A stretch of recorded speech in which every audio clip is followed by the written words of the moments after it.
akhlak dan perangai Al-Imamul Haddad adalah Al-Imamul Haddad bertubuh tinggi dan besar, warna kulitnya putih, nampak pada wajahnya wibawa dan tenang. Penyakit judari yang ia tertimpa tidak nampak pada wajahnya yang menyebabkan kebutaan pada kedua matanya sejak kecil.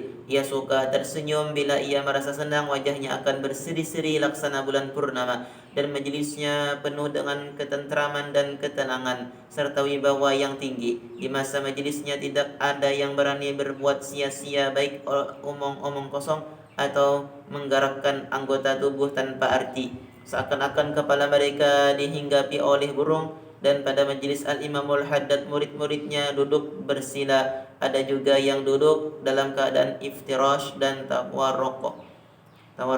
Murid-muridnya sangat beradab terhadap Imamul Haddad, dan tidaklah datang seorang tamu pun jua ke majelisnya melainkan dihormati, dan Al-Imamul Haddad menanya tentang kabar keadaannya tamu tersebut.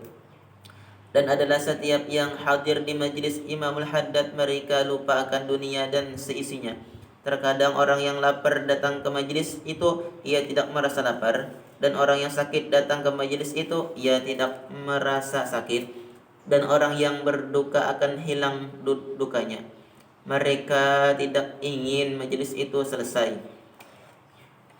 Adalah Imamul Haddad yang mengkhitab seseorang sesuai akal mereka masing-masing, dan menempatkan mereka sesuai tempat mereka masing-masing. Apabila ada orang mulia datang ke majelisnya, ia memuliakannya sekalipun orang itu mulia menurut ukuran dunia. Apabila ada yang datang kepadanya orang yang hina, ia pun menghiburnya. Daripada golongan orang-orang fakir dan miskin, ia menanya tentang hajat dan keperluan mereka, dan Imamul Haddad berusaha menunaikannya. Dan ia mengata, "Lau alimal khalqu ma afadallahu ala qalbi minar rahmati lahum lama taraku ailahu syai'an, walakin Allah azza wa jalla yalbisu awliya'ahu al-haibata fayamtani'u anhumul khalqu."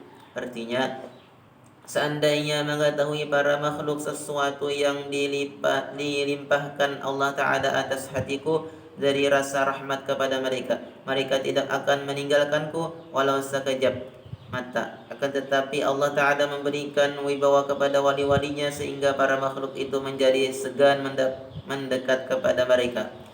Dan adalah Imamul Haddad, ia memperlakukan orang-orang dengan lemah lembut, dan ia sosial terhadap mereka itu.